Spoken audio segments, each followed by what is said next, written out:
Assalamu alaikum wa rahmatullahi wa barakatuhu. Hope you are doing well. My dear respected brothers and sisters, a mistake that makes you humble is better than an achievement that makes you arrogant.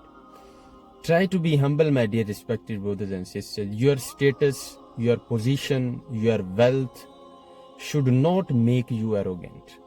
You know, there is a mention, a very beautiful hadith in Sahih al-Muslim. The Prophet of Almighty Allah said, "Ma tawada'a lillahi ahadun illa rafa'ahullah." The one who humbles himself for the sake of Allah Almighty, Allah Almighty elevate his status. Allah Almighty raises his status. You know, no one is greater than anyone else. We all are equal in the sight of Allah Almighty. We make dua, Allah Almighty grant us tawfiq to become humble and nice person. Ameen bijahin nabiyil ameen sallallahu ta'ala alayhi wa sallam.